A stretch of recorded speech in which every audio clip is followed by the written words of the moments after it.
মৃত্যুৰ পাছত মোৰ স্বামীৰ পৰিয়াল আৰু ওচৰ চুবুৰীয়াই মোক মানসিকভাৱে বহুত অত্যাচাৰ কৰিছিল। আনকি ঘৰৰে এজন ব্যক্তিয়ে মোৰ লগত শুবলৈও চেষ্টা কৰিছিল আৰু সেয়া হ'বলৈ নিদিয়াৰ কাৰণে মোক বহুত অত্যাচাৰ কৰিছিল। সকলোৱে কৈছিল যে ময়ে কুলক্ষণী, যাৰ কাৰণে মোৰ স্বামী বাইক এক্সিডেণ্ট হৈ মৃত্যুমুখত পৰিব লগা হৈছিল।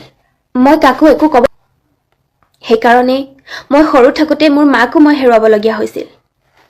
মোৰ স্বামীৰ মৃত্যুৰ সময়ত মোৰ গৰ্ভত আছিলে 9 মহীয়া এটি সন্তান আৰু স্বামীৰ মৃত্যুৰ এমাহৰ পাছতেই মোৰ এজনী ছোৱালী সন্তান জন্ম হৈছিল।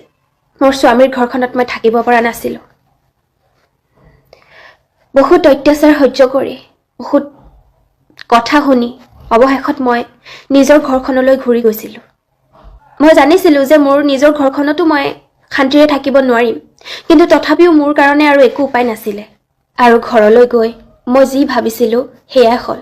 মোক ঘৰৰ মানুহ বা ওচৰ চুবুৰীয়াই কোনেও মোক শান্তিৰে থাকিব নিদিলে। কাৰণ আমি হৈছোঁ গাঁৱলীয়া মানুহ। স্বামীৰ যদি মৃত্যু হয়, গাঁৱত সদায় পত্নীকেই দোষাৰোপ কৰা হয়। ময়ো তাৰ ব্যতিক্ৰম নাছিলোঁ। এনেও মই সৰুৰে পৰা বহুত কষ্টেৰে ডাঙৰ দীঘল হৈছিলোঁ। মোৰ মা নাছিলে। যাৰ মা নাই তেওঁহে গম পায় জীৱনটো কিমান কষ্টকৰ হয়। আৰু তেনেকৈয়ে এদিন গুৱাহাটীত কাম কৰি থকা এগৰাকী বায়ে মোক গুৱাহাটীলৈ মাতিলে সৰু সুৰাকৈ কাম কৰিবৰ কাৰণে। আৰু তেনেদৰে মই গুৱাহাটীলৈ আহি NGO এটাত কেয়াৰটেকাৰ হিচাপে কাম কৰিবলৈ ল'লোঁ। নিজে চলিব পৰাকৈ 2 এটকা উপাৰ্জন কৰি ভালদৰে আছিলোঁ।